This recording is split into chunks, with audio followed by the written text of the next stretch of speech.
साथियों नमस्कार। आप सब देखना शुरू कर चुके हो बीपी सिन्हा की चौपाल।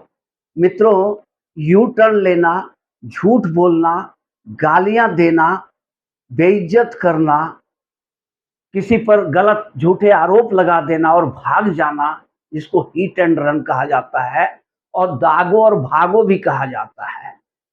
इन्हीं और जब पकड़े जाओ तो फिर पैर पकड़ के माफी मांग लो, लिखित माफीनामा दे देना।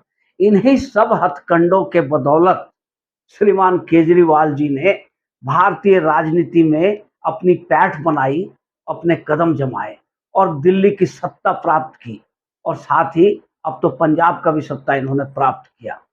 इन्हीं सब झूठे बातों, झूठे प्रोपेगेंडा, झूठे आरोप लगा लगा करके केजरीवाल जी मशहूर हो गए और आज सत्ता के गलियारे में इनकी पैठ बन गई। लेकिन ये झूठ इनको अब जाकर के बहुत महंगा पड़ रहा है।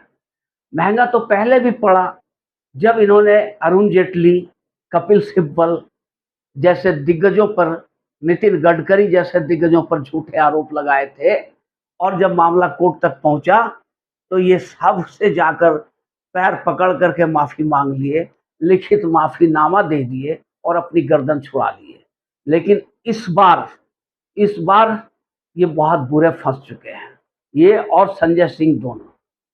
बात ऐसी है कि जब ये नितिन गडकरी, कपिल सिब्बल इन सब से जब माफी मांग चुके थे तो इन्होंने सोचा कि नहीं, सार्वजनिक रूप से आलोचना नहीं करनी चाहिए, सार्वजनिक रूप से गालियां देंगे तो हमें ये नौबत आ जाएगी।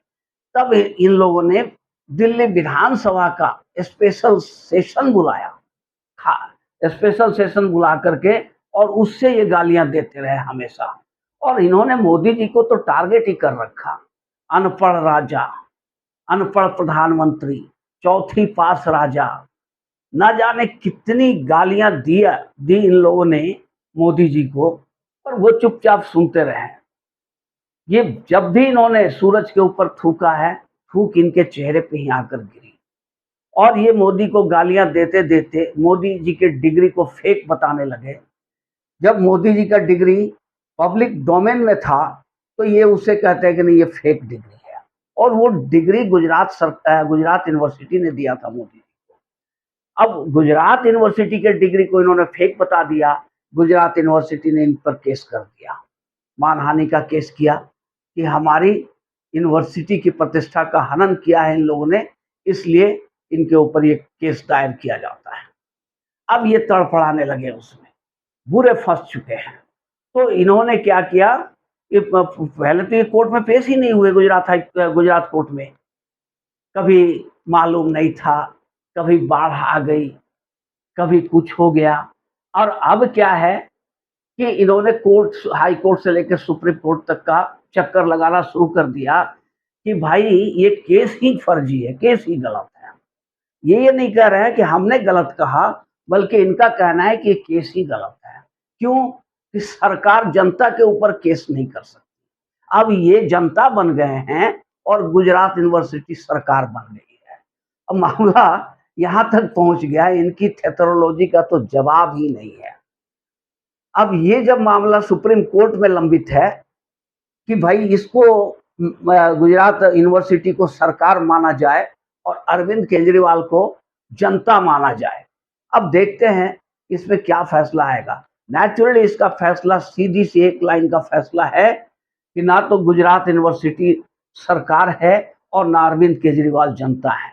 इन्होंने जो कुकर्म, जो दुष्कर्म किए हैं, जो अपमानित किया है भारत के यशस्वी प्रधानमंत्री मोदी जी को, उसका खामियाजा तो इन्हें अब भुगतना ही पड़ेगा, इनको और संजय सिंह दोनों को, चाहे ये जो कर ले।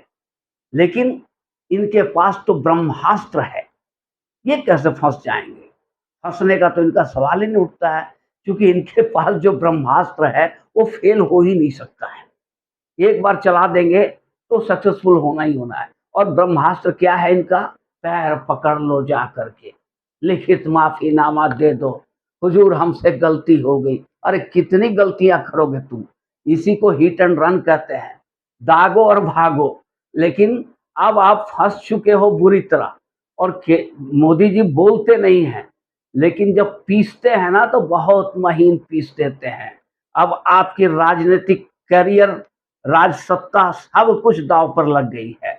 तो माफ़ी तो आपको माँगना ही पड़ेगा और हमें पता है कि आप माफ़ी माँगने के लिए तैयारी कर चुके हो। तो अब देखते हैं कि कब आप, आज जो सुप्रीम कोर्ट का फैसला आएगा उसके बाद आप माफ़ी माँगते हो या नहीं माँगते हो। तो मित्रों, अगर ये वीडियो आप लोगों को अच्छी लगी हो, इसे लाइक करेंगे और चैनल को सब्सक्राइब करेंगे। धन्यवाद।